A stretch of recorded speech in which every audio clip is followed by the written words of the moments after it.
Making the headlines tonight. Prime Minister Hun Sen calls for dialogue and peaceful solution to the Russia-Ukraine conflict. German Foreign Minister Annalena Baerbock stresses the importance of G7 ASEAN solidarity in tackling the Ukraine crisis during a meeting with Cambodian Foreign Minister Prak Sokhonn. More than 100 people have died less than 1 day into Putin's assault on Ukraine. Russia's invasion of Ukraine is widely condemned by the sporting community. And a terrestrial work of art is to be launched to the moon by the end of the year.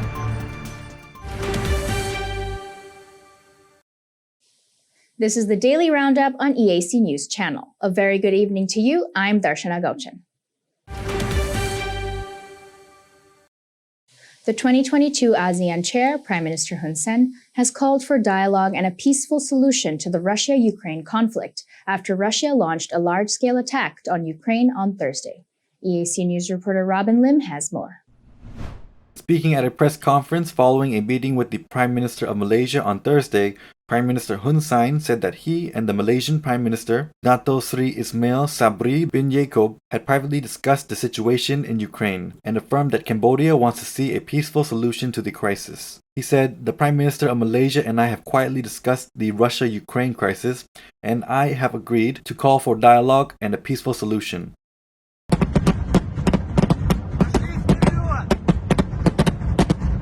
Just before dawn on Thursday, Russia fired several missiles at various Ukrainian cities and deployed troops off the southern coast of Ukraine. Russian President Vladimir Putin said on Thursday morning that he had decided to carry out a special military operation in the Donbas region blocked by Ukrainian separatists. However, he reiterated that Russia had no plans to occupy Ukraine. According to ongoing reports, Russia has so far destroyed all of Ukraine's air defenses and seized an air base just 30 kilometers from the capital. Robin Lim, EAC News.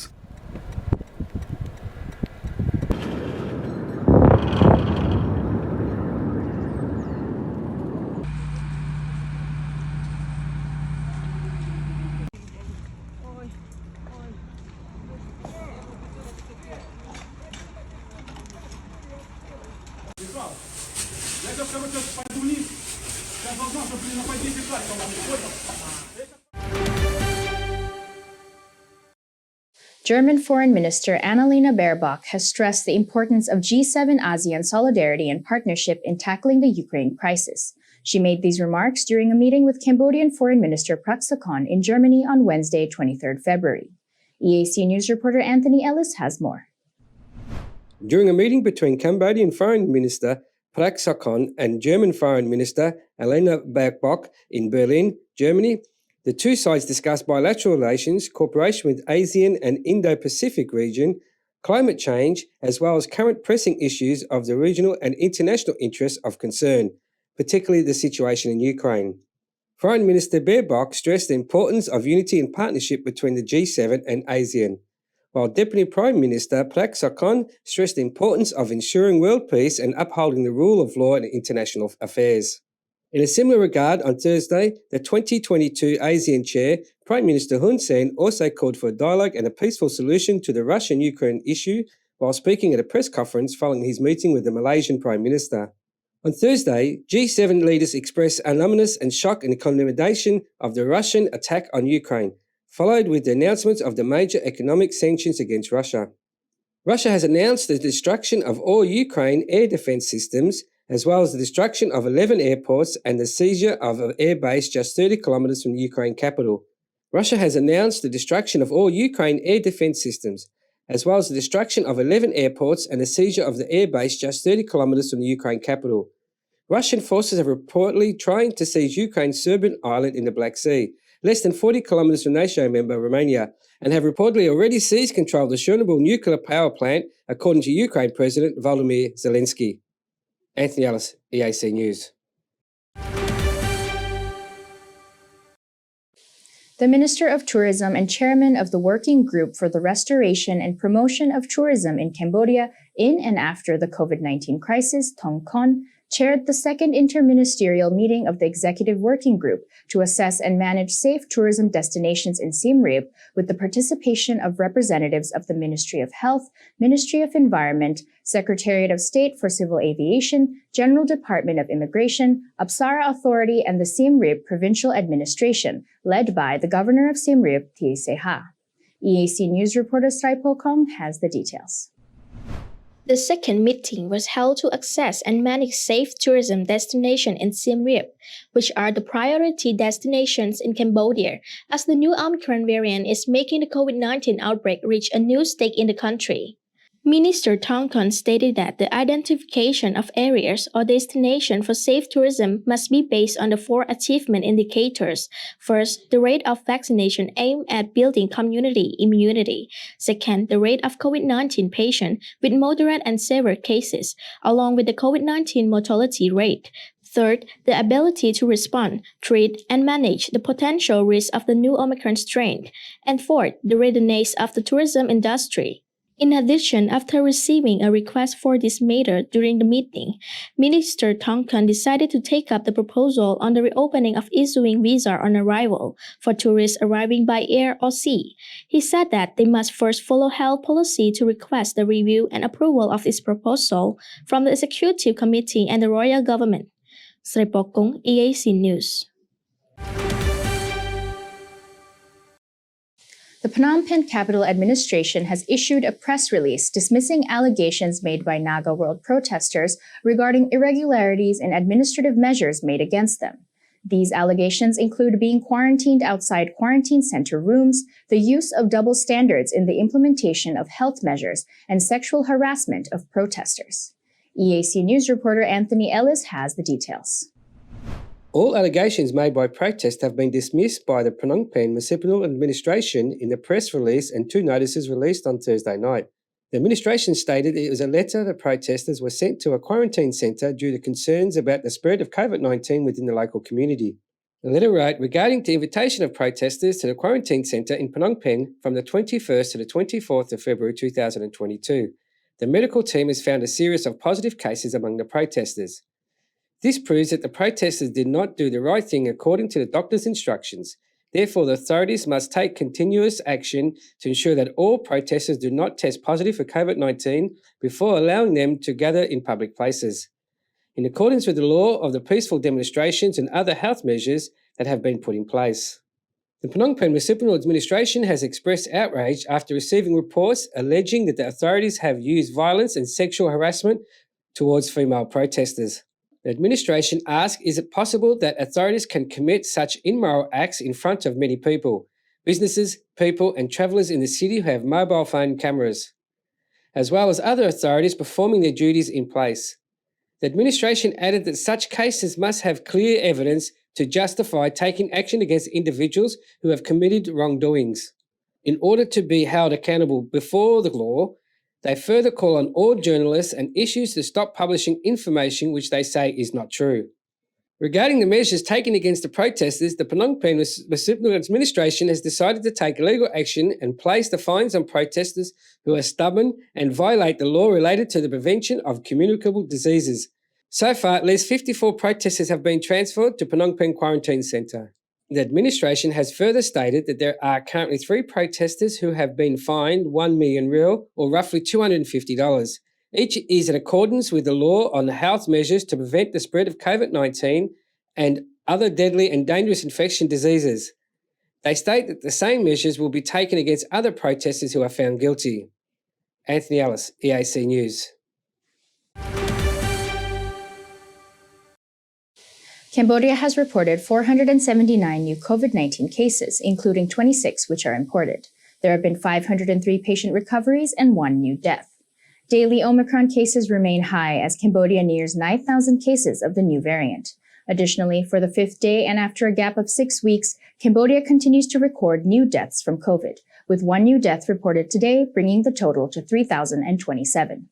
The kingdom recorded 453 new community and 26 new imported cases of the new variant, meaning that Cambodia has now recorded 8,637 cases of Omicron, 802 imported, and 7,835 community cases. Cambodia's COVID-19 case tally has now climbed to 129,078. The death toll stands at 3,027. The number of patients treated successfully since the pandemic reached Cambodia is 122,380, and the tally for imported cases has climbed to 20,659. Healthcare workers are currently treating a total of 3,670 patients.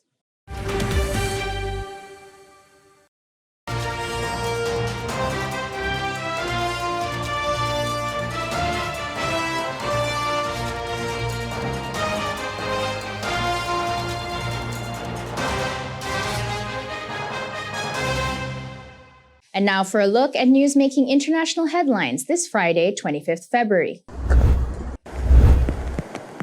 Roads and streets were inundated by widespread flooding in Australia's Sunshine Coast on Wednesday, February 23, after torrential rainfall has pummeled southeast Queensland. Floodwater rose to 4.6 feet in some parts of Sunshine Coast, covering roads and stranding vehicles, as rescue personnel were deployed to help with search and rescue. The body of a woman was found submerged in a vehicle and 10 people were reported missing. A missing father of 3 has been found dead in Queensland floodwaters, bringing death toll to 2 after his motorbike was located submerged in floods Thursday morning. It's believed Phil Lambert, 54, hadn't seen the rising flood when driving through Cedar Pocket in Gympie yesterday morning and was hit by a torrent of rushing water. Several more requiring rescue after periods of torrential rain. The Bureau of Meteorology has issued a statement warning of more severe weather for southeast Queensland and northeast New South Wales overnight, which may cause flash flooding and record rainfalls. Long lines of cars formed on the roads leading out of the capital Kiev on Thursday, February 24, after Russian forces invaded the country by land, air, and sea, confirming the worst fears of the West with the biggest attack by one state against another in Europe since World War II. I will take my children away and return. We will fight this off. Ukraine will win, no matter what. Alexander, one of the drivers hailing out of Kiev with his kids at the back of the car, has said. We hope it will not happen. It is unthinkable that a sane man would make such a decision, Sergei has said, adding to he felt confused and horrible when he realized the country was being invaded. Despite pessimism, most has remained defiant. The Russian Federation will not stop what they have started. They will do whatever they can to destroy us and our nation, but we will not let them do it, a passenger in one of the cars said. Russian missiles have rained down on Ukrainian cities. Ukraine reported columns of troops pouring across its borders into the eastern Chernihiv, Kharkiv, and Luhansk regions, and landing by sea at the port cities of Odessa and Mariupol in the south. Explosions could be heard before dawn in the capital Kiev. Gunfire rattled, sirens blared across the city, and the highway out became choked with traffic as residents tried to flee. Ukraine's President Volodymyr Zelensky has said Kremlin leader Vladimir Putin's aim was to destroy his state. A group of American truckers began a cross-country drive from California to Washington on Wednesday, February the 23rd, to protest coronavirus restrictions taking a cue from demonstrations that have paralysed Canada's capital, Ottawa, for weeks. More than 24 18-wheeler trucks, along with some 50 pickups and recreational vehicles, left Ardento, California, about 130 kilometres northwest of Los Angeles. The self-styled People's Convoy in the beginning of an 11-day trek to the Beltway, a major highway encircling the US capital, to demand and end the COVID-19 vaccine and mask requirements.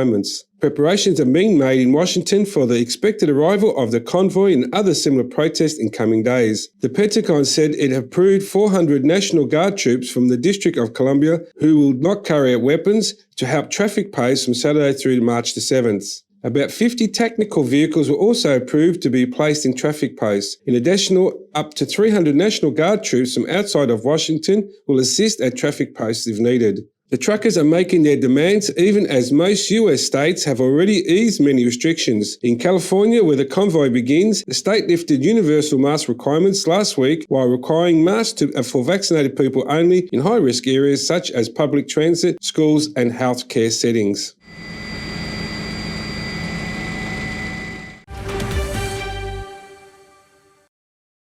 More than 100 people have died less than one day into Putin's assault. Ukraine's president has announced on Thursday night that 137 people have been killed and 316 wounded so far after Russia has launched a full-scale invasion on Ukraine by land, sea, and air. The current death toll includes both Ukrainian soldiers and civilians, according to Ukrainian President Volodymyr Zelensky. As the night fell for the first time since Vladimir Putin has incident on the all-out assault, heavy exchanges of fire were taking place in the regions of Sumy and Kharkiv and the northwest of Kherson and Odessa in the south, while Kiev has said Russian shelling was still underway in the eastern Donetsk region. Moscow's defense ministry has said ground forces have moved in from annexed Crimea and has claimed to have neutralized Ukraine's air defenses and have destroyed 11 airfields, with Russian troops also seizing an airbase just 25 miles from the capital center. Ukraine's air force is thought to have compromised roughly 200 aircraft. Russian forces have also reported attempts to take control of Ukraine's separate island, which lies in the Black Sea less than 30 miles from NATO member Romania, while seizing controls of the infamous Chernobyl nuclear plant, a move the Ukraine president has claimed was a declaration of war against the whole of Europe. President Zelensky has suggested that the missile blast, fighting and the rumble of the aircraft in his country were the sound of the new Iron Curtain, which has come down and is closing Russia off from the civilized world. Our national task is to make sure that the curtain does not fall across our land, the president has said. Zelensky has moved on Thursday to declare martial law, meaning the military will temporarily take control of Ukraine and severed all diplomatic ties with Russia. Hours prior to Vladimir Putin's invasion, Kiev's parliament has approved a law allowing citizens to bear firearms, while Ukraine's heads have called up reserves to the country's army. Ukraine's health minister, Viktor Velashko, has also said authorities were responding to the country's healthcare facilities to make room for the wounded in the hostilities. Despite Russians' claim that there was no threat to civil population, Moscow's bombardment was reportedly to have fatality hit an apartment block near Kharkiv, and with some residents of the capital taking bomb shelters and the city subway system. Nobody believed that this war would start and that it would take Kiev directly. One man waiting on the night in the old Soviet metro station told Associated Press, "I feel mostly fatigued. None of it feels real."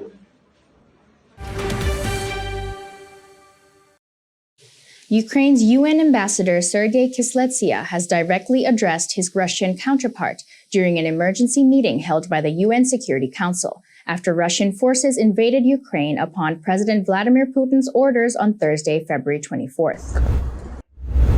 Russian forces have fired missiles at several Ukrainian cities and landed troops on its south coast on Thursday after Putin has authorized what he called a special military operation in the east. The attack happened as the 15-member United Nations body met in New York to try to defuse weeks of mounting tensions. Russian UN Ambassador Vasily Nevencia has notified the Council of Moscow's move during the meeting, justifying it under Article 51 of the United Nations Charter, which covers individual or collective self-defense by states against armed attack. During the meeting, Ukraine UN Ambassador Sergei Kisletsya has urged the Council to do everything possible to stop the war. There is no purgatory for war criminals. They go straight to hell, Kisletsya has told Nevencia at the end of the Council meeting. Well, distinguished members of the Security Council, Secretary General, Under-Secretary, before I try to deliver parts of the statement that I came here with tonight, most of it is already useless since 10 p.m. New York time. I would like to cite Article 4 of the UN Charter, and it says, membership in the United Nations is open to all other peace-loving states which accept the obligations contained in the present Charter and in the judgment of the organization are able and willing to carry out these obligations.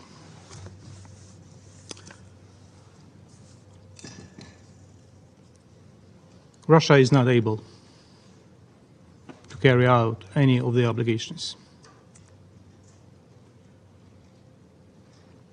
The ambassador of the Russian Federation 3 minutes ago confirmed that his president declared a war on my country. So now I would like to ask the ambassador of the Russian Federation to say on the record that at this very moment your troops do not shell and bomb Ukrainian cities, that your troops do not move in the territory of Ukraine. You have a smartphone, you can call Lavrov right now. We can make a pause to let you go out and call him.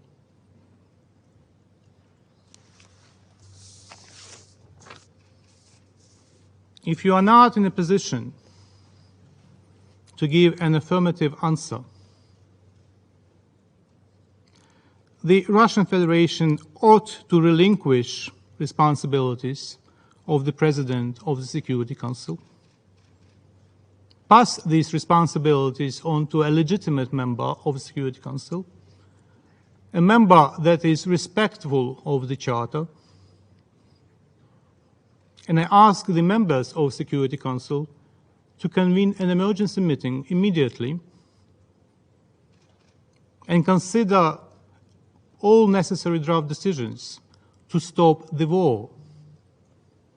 Because it's too late, my dear colleagues, to speak about de-escalation. Too late. The Russian president declared a war on the record. Should I play the video of your president?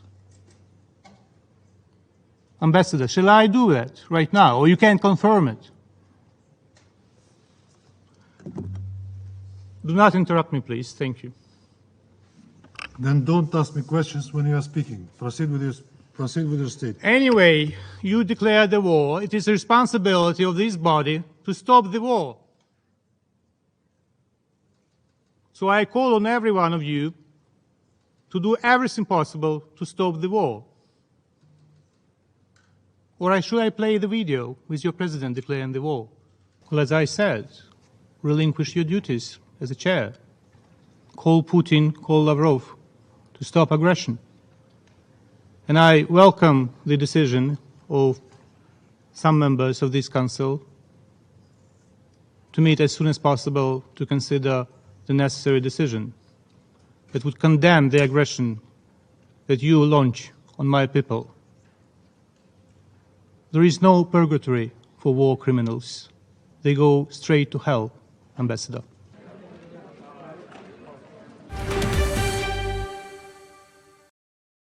European Commission President Ursula von der Leyen has said on Wednesday, February 23rd, she wanted to end the bloc's dependence on Russian gas, hoping a move towards renewables would make it more independent. Speaking before a meeting with Norway's Prime Minister, a non-European Union member state which supplies gas to the EU, she has accused Russia of using energy in a geopolitical struggle with the West and with Ukraine. Russia has instrumentalized energy over the last month, if not to say years, to put pressure not only on Ukraine but also the European Union. And the European Union is now determined to get out of dependency of Russian gas. On Tuesday, Germany halted the Nord Stream 2 Baltic Sea gas pipeline project designed to double the flow of Russian gas in response to the Kremlin's recognition of the breakaway Ukrainian regions of Luhansk and Donetsk. Russia currently supplies about 40% of Europe's natural gas. Russia is attacking Ukraine, putting a lot of pressure since many, many years, having a hybrid war in Ukraine. But it's more than that. It is not only Russia that created this crisis by violating international law, by breaching any kind of commitments towards the integrity and sovereignty of Ukraine. It's also a time of crisis where autocracies are challenging democracies. And therefore, it's wonderful to have you as a like-minded partner here. As we've seen, Russia has instrumentalized energy over the past month, if not to say years, to put pressure not only on Ukraine but also on the European Union. And we are now really determined to get out of the dependency of Russian gas. And therefore, it's wonderful to have you here. You are a reliable supplier of gas, And my message coming here to Brussels today is that Norway will play its part, but we also have something valuable to contribute. Reliability on gas, an active industrial partner on hydrogen, carbon capture, new batteries, ocean wind, all these new interesting, engaging industrial prospects that we can do together. We can cut emissions and create jobs. And please. Thank you. Come on.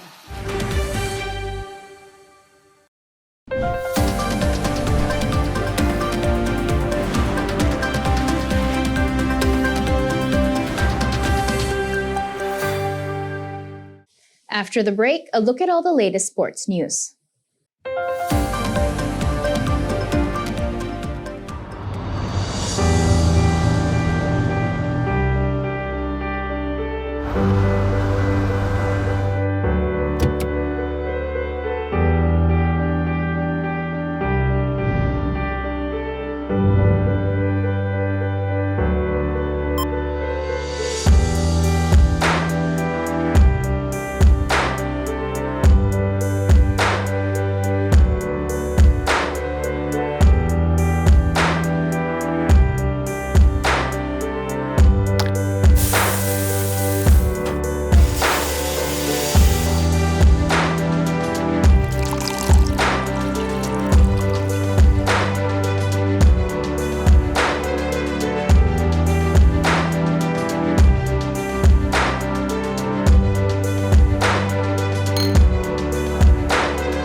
If it's happening and you need to know about it, you'll get it all right here.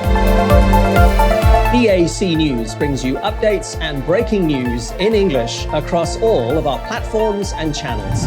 The EAC News app, YouTube, Facebook, Telegram, Twitter, and our website www.eacnews.asia.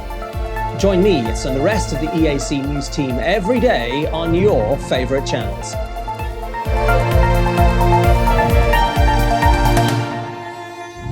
EAC News, Cambodia made clear.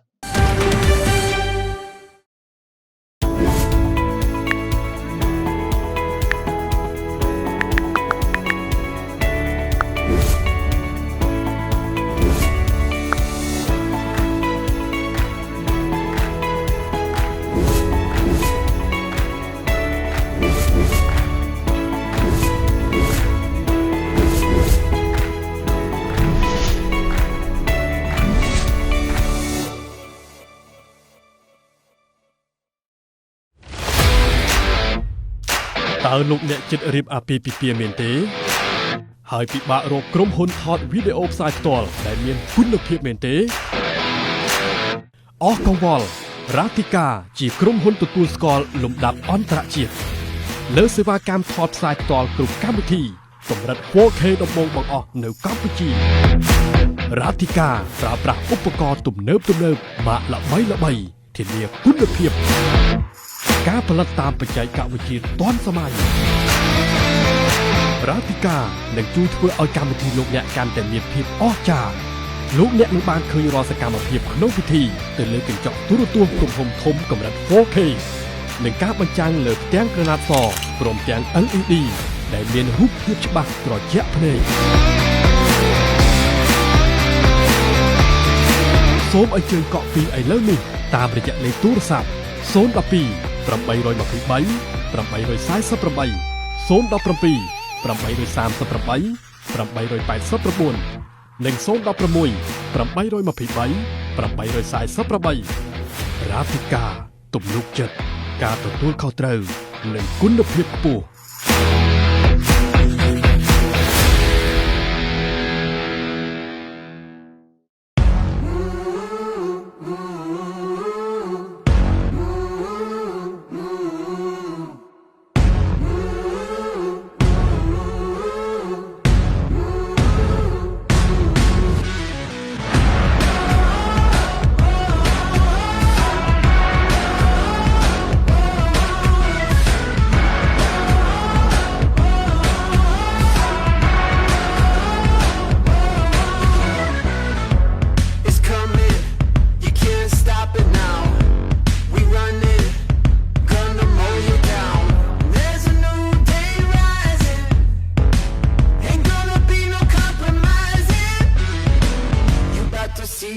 something. You about to see something. It's coming, it's coming. We're unstoppable now. Ain't nothing gonna take us down. We're unstoppable now. Fade to black, take a bow, yeah. We're unstoppable now.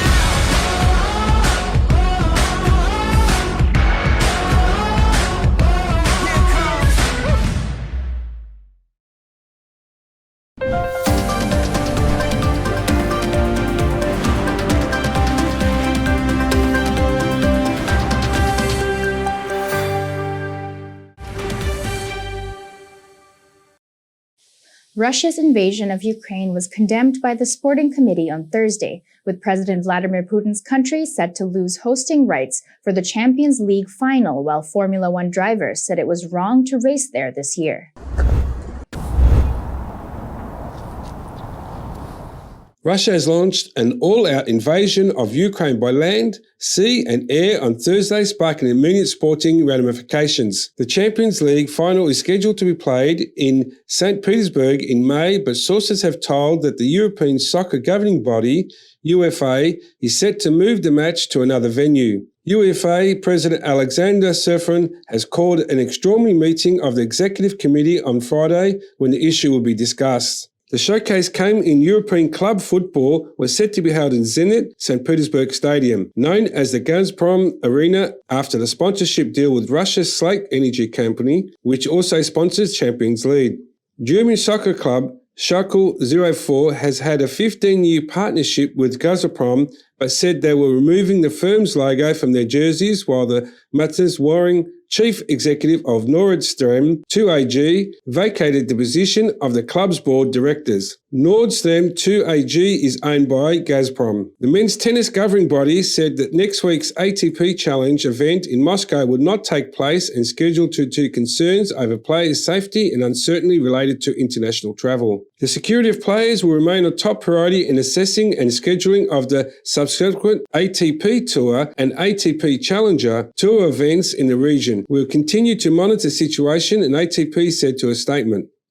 Athletes from a number of sports also voiced their concerns about travelling to Russia. 4 times Formula One champion Sebastian Vettel said he would not take part in September's Grand Prix in Sochi, adding it was wrong to race in Russia. World champion Max Verstappen agreed with him. My opinion is that I should not go, Vettel said. I'm sorry for the innocent people that are losing their lives, that they're getting killed for stupid reasoning and very, very strange and mad leadership. The sports governing body said it was monitoring the situation, but said nothing about potentially moving the Russian Grand Prix. The invasion was also condemned by the International Olympic Committee, which said that the Russian government had breached the Olympic truce currently in effect until next month's Winter Paralympic Games. A joint statement from the Football Association of Poland, Sweden and the Czech Republic called for next month's World Cup playoffs not to be played in Russia. Poland is due to play in Russia on March 24th, with the winners hosting either Sweden or Czechs 5 days later.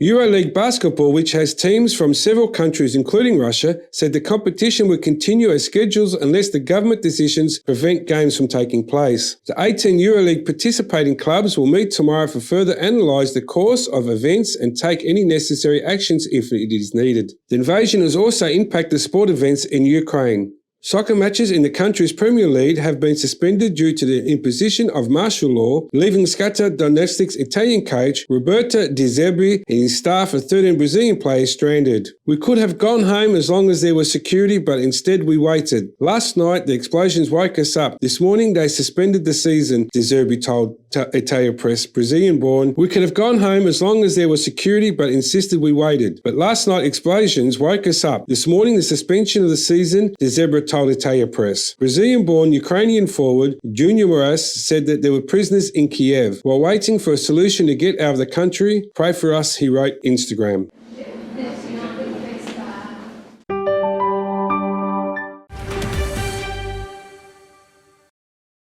World number 3, Alexander Zverev, who was kicked out of this week's ATP 500 event in Acapulco after violently smashing his racket repeatedly against the umpire's chair, has been fined $40,000 and faces a further review, the ATP has said on Thursday.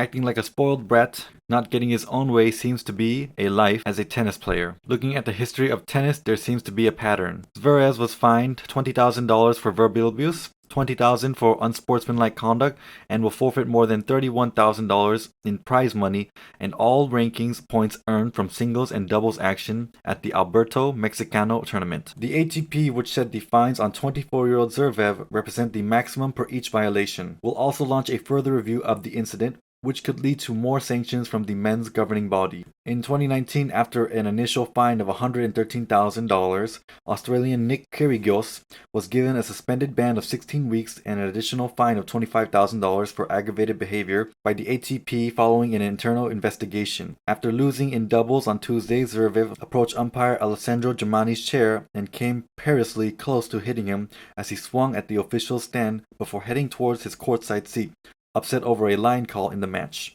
The 2020 US Open runner-up approached the chair a second time and again hit it while shouting explicitives. Just before the match ended, Germani handed Zverev a code violation for yelling and swearing in protest of a shot that was ruled in and set up match point. Zverev, who was defending champion in singles, apologized for his behavior. And now for a look at how the weather will be playing out tomorrow.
And finally, a terrestrial work of art is to be launched to the moon by the end of the year, United Arab Emirates-based artist Sasha Jaffrey has announced on Wednesday, February 23rd. Sasha Jaffrey is a contemporary British artist known for creating the world's largest painting on canvas, Journey of Humanity, as recognized by the Guinness Book of World Records over 7 months during the COVID-19 pandemic in Dubai. His new piece, entitled We Rise Together, with the Light of the Moon, is a square golden plaque with 2 intertwined figures lasered onto its surface. British artist Sasha Jaffrey says he wanted to create an artwork that would reconnect humanity or that would help us reconnect. The lunar art piece revealed at Dubai's Expo 2020 went through months of testing to ensure the piece can withstand the extreme temperatures of the moon. SpaceBit, a company developing technology for space, predicts that using space-grade aluminium gold plate as a canvas would enable the piece to last eternally on the moon and withstand temperatures as extreme as negative 173 degrees Celsius and 123 degrees Celsius. Organizers have added that the landing site where Jaffrey's artwork is to be placed will become a World Heritage Landmark. Jaffrey has said the ethics of sending something to the moon were addressed. How can it relate to our planet or to sustainability or to the sustainability of space? How does it affect the environment, the atmosphere? All of these things. And it goes through 6 months of stringent tests. It's so tight and stringent that NASA don't just allow anything to go on a moon land or a rocket. It has to go through all these tests, Jaffrey has said. Along with the various stages of the mission, a series of NFTs created by the artist will be sold in an effort to raise money for charity. An artwork he created sold for $62 million in Dubai, the second most expensive painting sold at auction by a living artist. The painting, The Journey of Humanity, holds the Guinness World Record for the largest art canvas.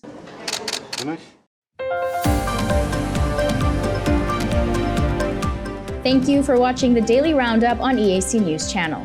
For more breaking news and updates, you can check out our website, eacnews.asia, or search EAC News on Telegram or at your favorite app store. More from the EAC News team tomorrow night at 8 p.m. We will see you then.